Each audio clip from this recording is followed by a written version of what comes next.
Saludos y bendiciones. Continuamos. Vamos a la clase número 9 y última por el día de hoy. Vamos a continuar con este hermoso tema. Nos toca ver la propiciación. Esto es cristología. La palabra del griego es hilasterión, de donde se deriva el término propiciar. Propicio, que indica apaciguar, oiga, volver favorable, conciliar. Esto quiero que lo analicen mucho, para que usted comience entonces ahora a entender una gran cantidad de errores que se están cometiendo a nivel de nuestros ponentes, de nuestros predicadores, y muy especialmente de un grupo de supuestos profetas, que no niego que sean profetas, pero no conocen esto. Entonces, por falta de conocimiento, andan hablando del Dios que no conocen. ¿Cómo? Tal. Le aclaro esto. Propiciación. Déjeme recalcar esto. La palabra del griego es hilasterión, de donde se deriva el término propiciar o propicio, que indica, oiga, apaciguar, volver favorable, conciliar. En su más amplio concepto, propiciar indica calmar la ira de un Dios ofendido. Y está relacionado con el amor, la comprensión, la misericordia, la gracia y el perdón. Romanos 3:25 y Hebreos 8:12 y primera de Juan 2:2 y 4:10. Ahora, Dios nos perdonó, oiga, por amor. Teniendo compasión, se movió a misericordia, manifestó su gracia, nos perdonó, nos impartió su justicia, dándonos la vida, regenerándonos por completo, introduciéndonos a la salvación eterna, pasando a ser su hijo. Hebreos 8:8 y 12 dice, porque reprendiéndolos dice, he aquí, vienen días, dice el Señor, en que estableceré con la casa de Israel y la casa de Judá un nuevo pacto, no como el pacto que hice con sus padres el día que los tomé de la mano para sacarlos de la tierra de Egipto, porque ellos no permanecieron, oiga, en mi pacto, y yo me desentendí de ellos, dice el Señor, por lo cual este es el pacto que haré con la casa de Israel. Después de aquellos días, dice el Señor, pondré mis leyes en la mente de ellos y sobre sus corazones o sobre su corazón las escribiré y seré a ellos por Dios y ellos me serán a mí por pueblo, y ninguno enseñará a su prójimo ni ninguno a su hermano, diciendo, conoce al Señor, porque todos me conocerán, desde el menor hasta el mayor de ellos, porque seré propicio a sus injusticias, y nunca más me acordaré de sus pecados y de sus iniquidades. Mi pregunta es, este nuevo pacto que Dios quiso hacer con la casa de Israel y con la casa de Judá, ¿lo logró hacer? ¿Logró hacer Dios el nuevo pacto que se propuso hacer con la casa de Israel y con la casa de Judá? Juan 1:11. Sin ese, a lo suyo vino, mas los suyos, con ese, no lo recibieron. Es decir, a su propósito vino, a su objetivo vino, a lo que estaba profetizado vino, más los de su jerarquía, los de su nivel, no lo recibieron, más a todos los que le recibieron, les dio potestad de ser hechos hijos de Dios. Por lo tanto, el nuevo pacto sí se hizo, pero no se pudo hacer con la casa de Israel ni con la casa de Judá. Dios tuvo que hacerlo con él mismo en uno que pertenecía a la casa de Judá, que nació en territorio que ocupaba la casa de Judá, pero que fue rechazado por todos los de su clase. Ese se llama Jesús. Amén. Amén. Entonces, de esa manera tenemos un nuevo pacto. Y como tenemos nuevo pacto, debe de haber nuevo sacerdocio. Tenemos a Jesús como el gran sumo sacerdote. Y si hubo cambio de sacerdocio, dice el que escribe el libro de Hebreo, necesario es que haya cambio de ley. El detalle está que seguimos teniendo el histórico Antiguo Testamento y queremos aplicarlo como ley, como mandamiento. El detalle es que hay 3 sacerdocios de los cuales ya ustedes lo estudiaron. ¿Cuáles son esos sacerdocios? Recuérdense, el primero, Melquisedec, capítulo 13, 14 de Génesis. Luego el sacerdocio de Aarón. Y ahora el sacerdocio de Cristo. Entonces, el primero es desplazado por el segundo, y el segundo, ese no lo queremos aceptar, que fue desplazado por el tercero. Entonces nos aferramos como un mono después de cargar una ñema que no la quiere soltar. Ahora, entienda esto. ¿Hubo cambio de sacerdocio? Sí. Hubo cambio de ley también. ¿Usted no ha leído en Mateo capítulo 5 cuando un individuo por allá dijo, oíste que fue dicho a los antiguos? Mas yo digo ahora. ¿Usted no ha leído eso? En varias ocasiones. Ahora la pregunta es, pastor, mira esto. Ese que dijo, oíste que fue dicho a los antiguos, mas yo digo ahora, cuando en la antigüedad se estableció esta primera ley, él no estaba allá. Claro que sí, porque estamos hablando del verbo que luego se hace Jesús. Entonces, él mismo, junto con Jehová y junto con el Espíritu Santo, establecieron la primera ley. Pero ahora dice, oíste que fue dicho a los antiguos, mas yo digo ahora. Ese yo digo ahora es Dios, porque allá se impuso también por Dios y por el Espíritu Santo, que también es Dios, y por el verbo. Y aquí el mismo está mostrando el cambio, pero la gente no quiere aceptarlo, no quiere leer Biblia. Y no solamente dice de una cosa, incluso hay algo que a mí me sonaba cuando Jesús dijo, un nuevo mandamiento os traigo. Ya va, ¿un qué? Nuevo mandamiento os traigo. ¿Cuál es ese nuevo mandamiento? Que os améis. Término griego, agapán, que os agapán los unos a los otros, que os améis los unos a los otros. Ya va Jesús, ya va Jesús. ¿Por qué es nuevo? Porque no existió en el Antiguo Testamento. El amor ágape en el Antiguo Testamento no se vivió, señoras y señores. Porque el amor ágape viene enllavadito con la fe. Y en el Antiguo Testamento nadie tuvo fe. Creo que yo se lo demostré en la materia pasada. Entonces, de la manera o de la única manera que tuviéramos ágape es que tuviéramos fe. Y ya hemos tenido el autor y consumador de la fe. Como tenemos fe, ahora tenemos que tener ágape, amor ágape. Amén. Amén. Amén. Nuevo mandamiento, nuevo sacerdocio, nueva ley. ¿Vamos a votar el Antiguo Testamento? No, hay que tenerlo. Hay que revisarlo. Creo que iniciando la materia yo les dije que un 75% aproximadamente de todo lo que está en la Biblia es histórico y no nos sirve para nuestra espiritualidad, pero nos sirve para el conocimiento. Pero para nuestra espiritualidad no nos sirve. David, cuando dijo por allá como el siervo brama por las corrientes de las aguas, él lo dijo, era necesario, él estaba en esa posición. Pero ya usted no tiene que clamar por un charquito de agua, por un río, por un pedacito de agua, porque de usted deben de correr ríos de agua viva. Si usted cree en Jesús, como está en la palabra. Amén. ¿Vio la diferencia que hay? David un día dijo por allá, yo anhelo estar, o anhelo aunque sea un día estar en la casa de Jehová. Usted no tiene que hablar eso, porque la casa de Jehová es usted ahora. ¿Vio la diferencia? Ajá. Entonces, seguimos aquí.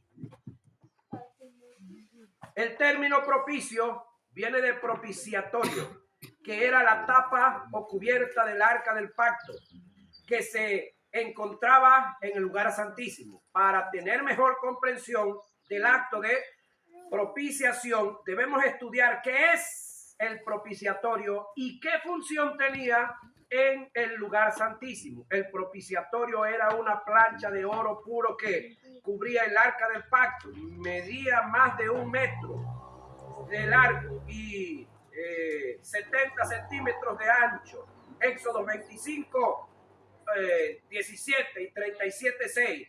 Tenía un querubín labrado a cada extremo, los cuales estaban frente a frente, y sus alas extendidas se tocaban en el punto central superior. Éxodo 25, 18 y 20, 37, 7 y 9. El propiciatorio estaba sobre el arca del pacto, situada detrás del velo en el lugar santísimo. Éxodo 26, 34 y 36. El lugar santísimo era donde Dios moraba y hacía acto de presencia, manifestando su gloria. La sangre de la expiación era rociada sobre el sumo sacerdote, sobre el propiciatorio una vez al año. Sobre la sangre descendía el fuego de Dios en forma literal y la consumía en su totalidad. Solamente en el propiciatorio, ¿no? Aunque el sumo sacerdote era rociado con la sangre, sobre él no venía el fuego de Jehová. Fuego literal, descargando toda su ira en señal de reconciliación por el periodo de un año. Levítico 16, 2 y 34. Es decir, el sacrificio que se hacía de un cordero calmaba la ira de Dios por un año.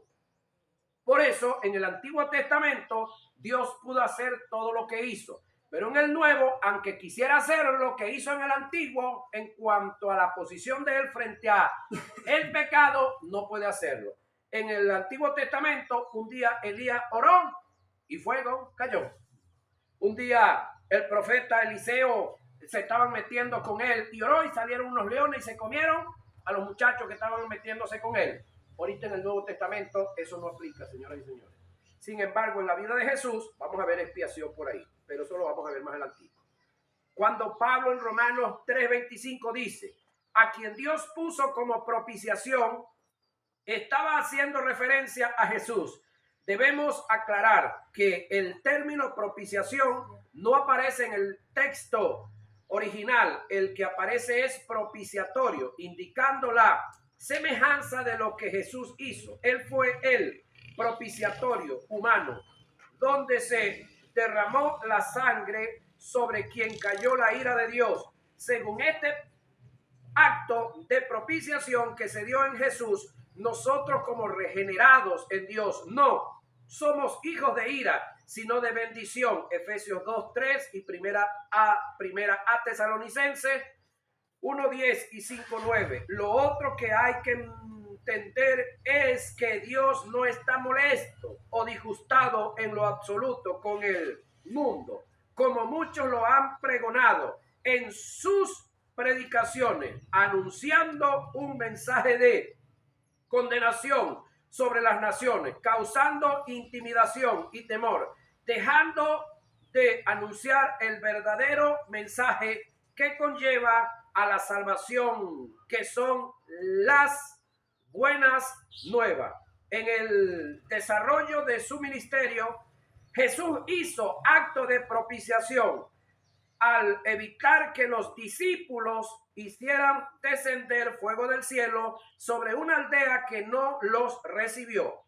Dice el texto, y envió mensajeros delante de él, los cuales fueron y entraron en una aldea de los samaritanos para hacerle preparativos, mas no le recibieron, porque su aspecto era como de ir a Jerusalén.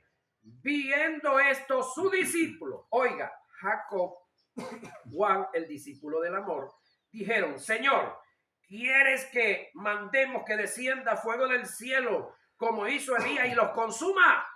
¡Wow! Mira los discípulos, cómo estaban de amor. Ellos no tenían el ágape, hermano.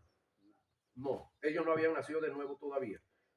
Entonces, volviéndose, él les respondió diciendo, vosotros, es decir, se salió Jesús del paquete, no sabéis de qué espíritu soy, porque el Hijo del Hombre, es decir, él, no ha venido para perder las almas de los hombres, sino para salvarlas. Y se fueron a otra aldea. Esto está en Lucas 9:52 y 56. Ahora pregunto yo y respóndame usted. Usted como hijo de Dios, como líder, como pastor, como evangelista, como profeta, los que me ven por el video, como profeta, ¿tú estás para que las almas se salven o para que se pierdan? Pregunta que hay que hacerse. Yo creo lo que Jesús dijo y me aferro a lo que él dijo. Así como él, el Hijo de Dios, no vino a que las almas se pierdan, creo que es la posición suya y la mía. ¿Alguien puede decir algo aquí? Amén. Entonces creo que los santos apóstoles aquí estaban. Claro, estos santos apóstoles no estaban al nivel que usted está. Usted nació de nuevo, ellos no habían nacido de nuevo. El ágape está en usted, en ellos no estaba, porque en ellos todavía no estaba la vida eterna. El Espíritu Santo no moraba en ellos. Pero Romanos 5:5 dice algo para usted y quiero que lo busque y lo lea. Pero no ahorita, cuando usted quiera leerlo. Si quiere lo busca de una vez. 5:5. Romanos 5:5. Esto lo hizo Jesús antes de hacer acto de propiciación en la cruz. ¿Qué nos hace pensar que después de que Dios haya amado al mundo y por causa de esto haya entregado su único hijo, hablando de Dios, descargando sobre él toda su ira, va a arremeter con ira en contra de este mundo que amó? Pensar de esa forma es no entender la fuerza que tuvo el acto de propiciación que se dio en Jesús, entregando su vida, derramando su sangre en el Calvario. Y aquí cabe otra vez la analogía que les hice ahora. Resulta que este individuo le debía ¿cuánto? $5,000 a este individuo. Y aquel individuo le pagó los 5,000 a este. Si este sigue cobrándole a este es honesto. Entonces, si Dios derrama ahorita ira sobre la tierra, ¿es honesto Dios? ¿Es justo Dios? Si se la derramó a Jesús encima y por causa de todo eso Jesús murió en la cruz del Calvario. Entonces cambiemos algunas predicacioncitas emocionalistas que estamos tirando por ahí. Porque si no, estamos diciendo que el Dios en el que creemos es injusto. Vengó en Jesús el pecado y tiene que seguirlo vengando. Hermano, esto es serio, esto es serio. ¿Están aquí o se fueron? No, estamos aquí. Esto es serio, Es decir, si él pagó la deuda que él tenía, ¿usted puede seguirle cobrando? No, sí puede seguirle cobrando si usted es injusto, si usted es tracalero, si usted es tramposo. Pero si usted no es nada de eso, entonces el Dios del cielo que se vengó y cobró todo el pecado, es tracalero, es tramposo, es bandido, lo enseñan algunos. Cuídese lo que está diciendo yo, porque va a tener problemas en el juicio. No estoy hablando de que va a perder salvación, nada de eso. Pero en el juicio un día Dios se va a sentar delante de usted y le va a decir: mira, aquella poco de barrabasadas y tonterías y basura que dijiste en contra de la humanidad, ¿por qué tú decías eso si yo no soy así? Cuídese yo. Dejemos de estar hablando disparate y querer estar fanfarroneando y querer estar dándonos de qué. Y mostrando un Dios que no existe, que no está en la Biblia. Procuremos buscar el Dios que está en la Biblia, el que después del Calvario, oiga, él en su esencia no cambió, pero sus acciones hacia la humanidad cambiaron. Pero él en su esencia no cambia ni cambió, pero sus acciones hacia la raza humana, señoras y señores, cambiaron. Amén o ayayay.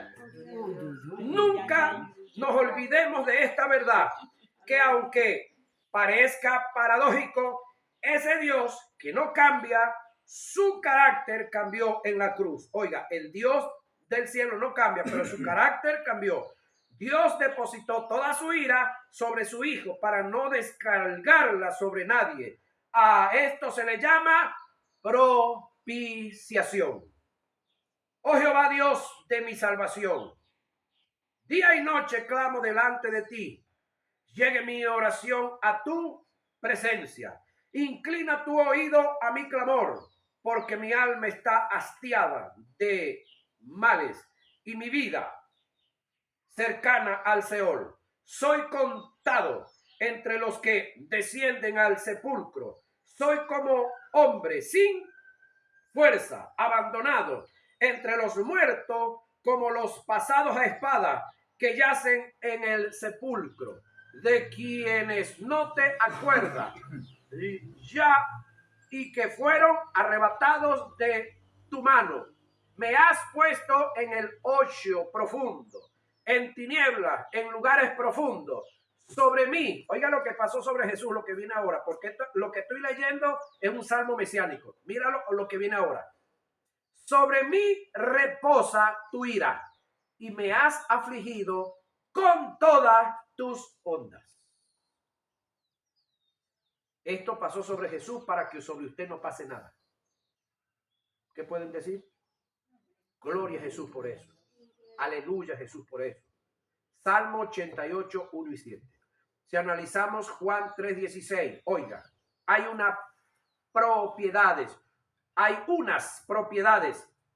y características producto del amor de Dios a favor del hombre caído. Leamos y analicemos el texto. Dice lo siguiente: porque de tal manera, es decir, la inmensidad de su amor, amó Dios al mundo, el objeto de su amor, que ha dado el despojo de su amor a su Hijo unigénito, la dádiva de su amor, para que todo aquel que en él cree, ¿de cuántos Jesús hay aquí? Amén. Ajá, para que todo aquel que en él cree, lo universal de su amor, no se pierda el carácter de su amor, mas tenga vida eterna, la recompensa de su amor. Si este fue el sentir de Dios, amarnos antes de rescatarnos en nuestra condición caída, cuánto más ahora que somos sus hijos. Por esta razón es que Pablo dice que nosotros estamos llamados a reconciliar, oiga, al mundo con Dios. Ese es el trabajo suyo y el mío. ¿Reconciliar a quién? Al mundo con Dios, no a Dios con el mundo, porque Él, Dios, a causa de la propiciación que se dio en Jesús, quedó reconciliado con el mundo. Dios no tiene problemas con el mundo tiene problemas con Dios. Entonces aquí es donde usted tiene que analizar varias cosas. Entonces Dios dice por allá que el que se constituye amigo del mundo se constituye amigo de Dios, pero ya va, Dios se reconcilió con el mundo. Ahí hay que ver el texto y el contexto para ver qué es lo que se quiere decir. Eso no es sacarlo por las greñas y tirarlo así. No, compañero, esa vagancia pasó para nosotros. Ya nosotros no somos vagos. Amén. Ya nosotros somos responsables, somos estudiosos, somos gente concienzudo.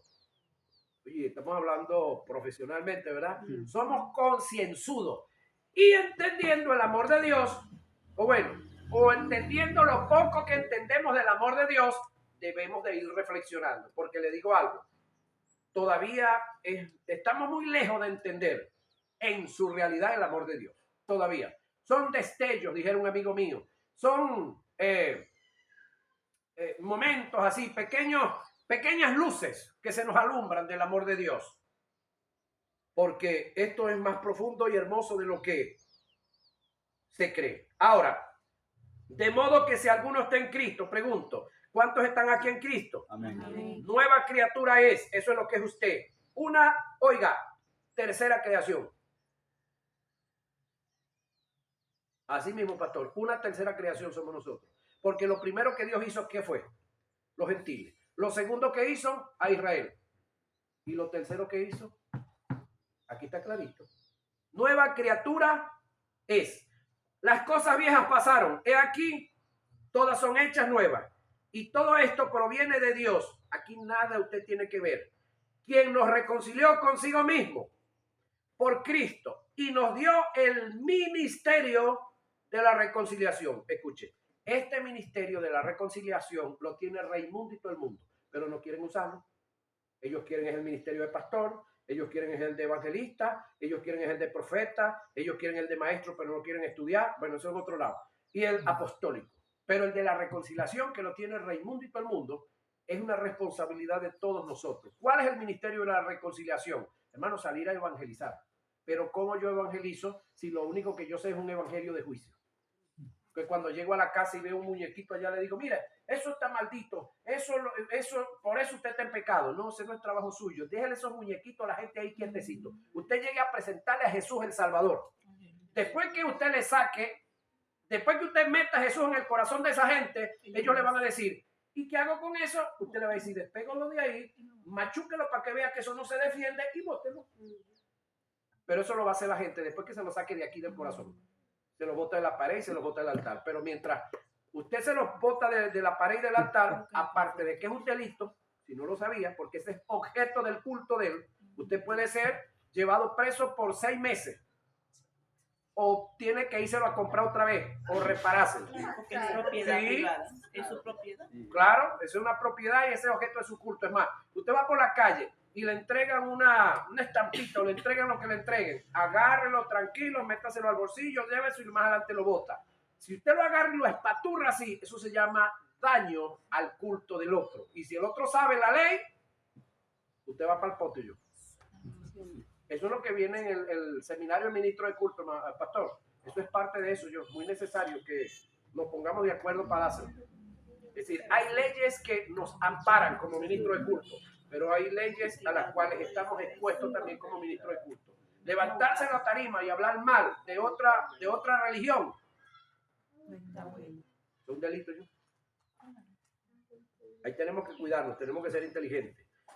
Entonces, el ministerio de la reconciliación, usted lo tiene. ¿Cuál es ese? Que Dios estaba en Cristo reconciliando consigo al mundo y no tomándole en cuenta, oído, a los hombres sus pecados. Mi pregunta es, si Dios no le toma en cuenta los pecados a los hombres, ¿por qué carrizo yo tengo que hacer? Yo entiendo al pastor que no tiene la posición de la feligresía, que hay alguien que anda cometiendo pecados sociales y morales y tiene un liderazgo, pues hay que confrontarlo y hay que sentarlo y hay que ordenarlo. Pero ese es trabajo ¿de quién? Solamente, de más nadie. Porque el que debe trabajar como el que va a dar cuenta en la iglesia es el pastor. A los feligreses no le van a pedir cuenta. El trabajo suyo tampoco es tapar. El trabajo suyo es ayudar, levantar, reconciliar. Él no está descarriado de Dios. Él está descarriado de la vida social y de la vida moral correcta. Y él está descarriado de la congregación. ¿Cuál es su trabajo? Hay un texto en Hebreos que dice para que los cojos no se salgan del camino. Tiene que ver que la gente hay que traerla hacia ande de lo chueca, de lo más chueco que anden. Hay que traerlo porque aquí van a recibir un consejo, aquí van a recibir una palabra y la gente cuando peca lo menos que quiere venir aquí al sitio, a la congregación. Exactamente, pero el trabajo suyo y el mío es el trabajo de traerlos, buscar la manera, la forma de traerlos, porque aquí Dios de una u otra manera les va a dar una palabra para restaurarlos, porque son nuestros hermanos. Ahora, si Dios no les tomó en cuenta los pecados a la gente, ¿por qué usted y yo tenemos que sí? Y nos encargó a nosotros, oiga lo que nos encargó a usted y a mí, a nosotros, las palabras de la reconciliación. Así que somos, ¿qué? Embajadores, no guerrilleros. ¿Qué somos? Embajadores. ¿Qué hace un embajador? Expande, extiende su estado, habla bien de su gobierno, trabaja a favor de su gobierno, busca hacer concesiones, negocios, trae empresarios de allá para acá para que inviertan aquí, trae gente buena para que vengan a hacer cosas buenas aquí. Cuida, protege su estado. ¿Alguien puede decir algo? Amén. Ese es el trabajo suyo y el mío. Pero a veces tomamos el que no nos corresponde. Entonces, hermano, gracias a Dios por esta su palabra, ¿verdad? Que nos corrige, que nos ubica. ¿Eso está dónde? 2 Corintios 5, 18 y 19. La redención, la remisión y la propiciación llevadas por Cristo en la cruz trajeron como resultado la regeneración. El término regeneración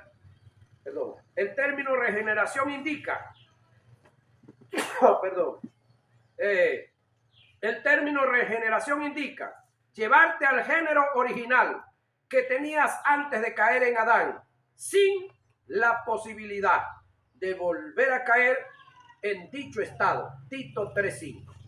Es decir, usted y yo que ya estamos en Cristo, usted y yo que hemos sido lavados con la sangre de Cristo, usted y yo, que nuestro nombre ya está inscrito en el libro de la vida, ya no tenemos posibilidad de volver atrás.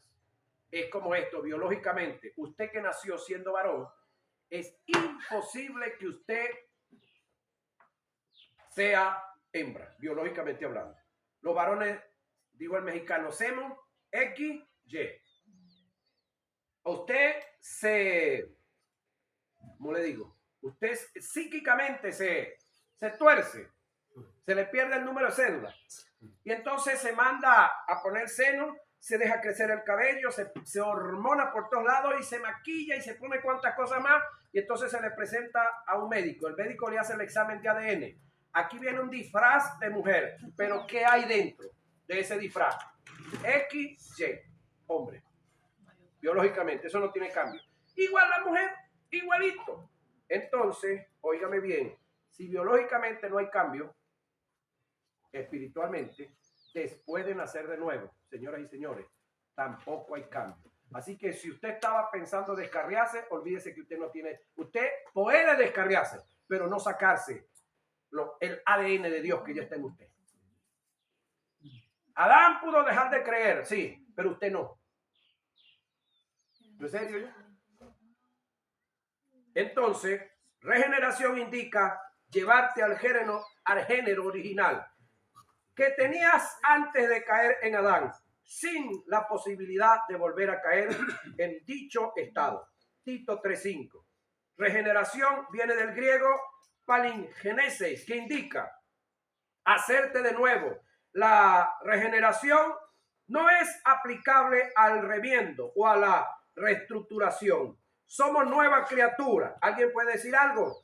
Somos nueva criatura. Nunca antes habíamos existido para Dios. Por esta causa, el término nuevo que Pablo utilizó en 2 Corintios 5:17 para hacer referencia al nuevo nacimiento es kainos, que indica lo que viene a ser por primera vez. Entonces, cuando usted nació de nuevo, usted vino a ser para Dios por primera vez. Todo su pasado para Dios no existe. ¿Sabía usted eso?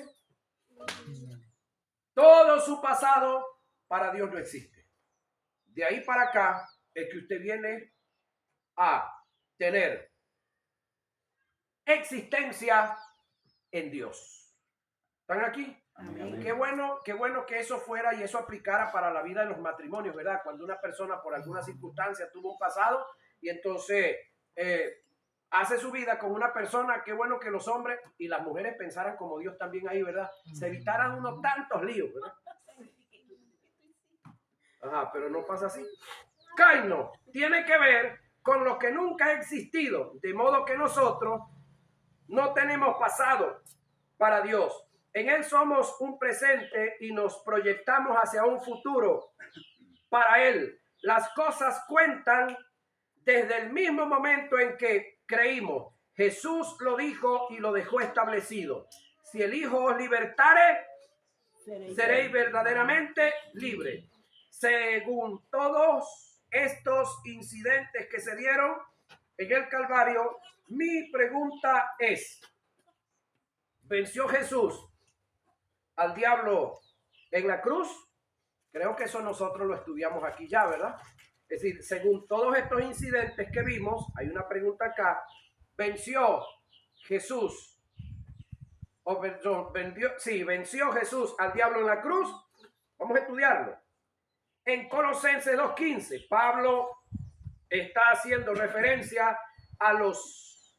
en Colosenses, Pablo no está haciendo referencia a los demonios ni al diablo en una forma directa. Cuando hace mención a principados y potestades, si analizamos bien el pasaje, tomando en cuenta la hilación del pensamiento y el fondo cultural, nos podemos percatar de que Pablo se está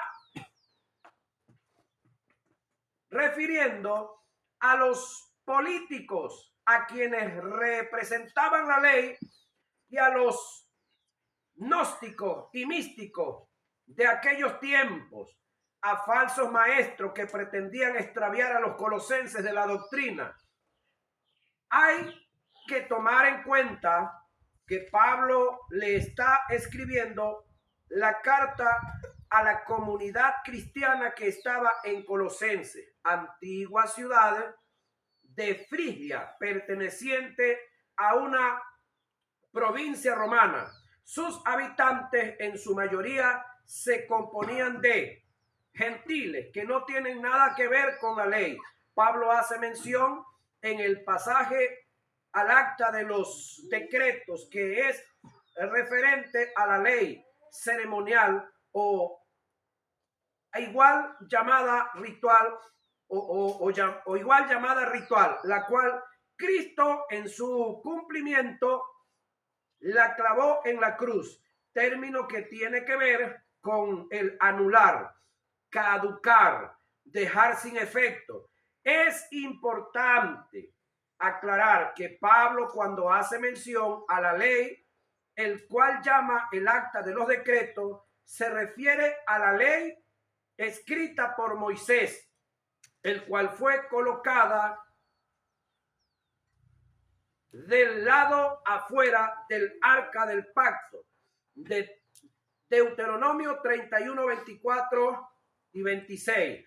No se está refiriendo a la ley moral, el cual está representada por los 12 mandamientos escritos por Dios en el monte Sinaí mediante su Espíritu eterno, y fueron colocadas dentro del arca del pacto. Éxodo 25, 16 y 31, 18. En el verso 16, Pablo dice: por tanto, es decir, por lo que les acabo de expresar, nadie los juzgue en comida o en bebida, o en cuanto a días de fiesta o fiestas anuales, luna nueva, observaciones mensuales, o en el día de reposo, el sábado, observaciones semanal. Mi pregunta es: ¿tiene que ver los demonios con tales costumbres? De ninguna manera, pero debemos hacer la observación bajo otro contexto y entender que Jesús, al vencer y despojar a estos personajes, tales como los que representan la ley, los gnósticos y místicos que le brindan culto a los ángeles, quedaron al descubierto y derrotados los poderes de las tinieblas que influyen y operan detrás de estas autoridades.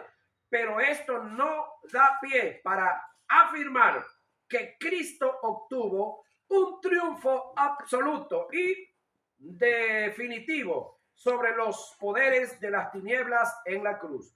Lo que sí es una verdad es que nuestro Redentor obtuvo un triunfo definitivo y absoluto sobre la ley, cumpliendo con las demandas y mandamientos de Dios descritas para darle paso a la dispensación de la gracia, y a su vez se cumplieron a cabalidad todas las profecías dadas por los profetas en relación a su obra redentora. Aún muriendo, se cumplió lo escrito por David en los Salmos, cuando exclamó: tengo sed.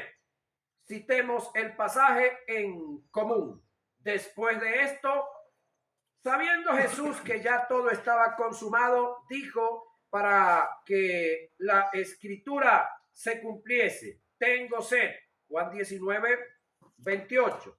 Como un tiesto se secó mi paladar, y mi lengua se pegó a mi paladar. Salmo 22, 15. La profecía: me pusieron además hiel por comida, y en mi sed me dieron a beber vinagre. Salmo 69, 21. La profecía: es por causa de este triunfo que Jesús expresó un cántico de victoria sobre la ley y el cumplimiento de las profecías. Cántico que está registrado en el término griego tetelestai, que significa consumado es. Esto lo registran las escrituras Citemos el pasaje. Cuando Jesús hubo tomado el vinagre, dijo, consumado es, que el término es tetelestai, y habiendo inclinado la cabeza, entregó el espíritu.